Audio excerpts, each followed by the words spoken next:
Its message is beyond the confines of schools and sects. It is a spiritual quest that traces its origin from the Holy Prophet and the fundamental values of Islam, which literally means peace.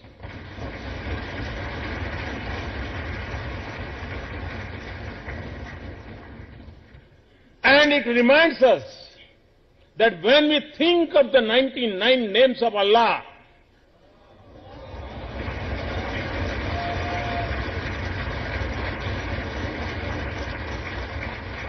none stand for force and violence. And that the first two names denote compassionate and merciful.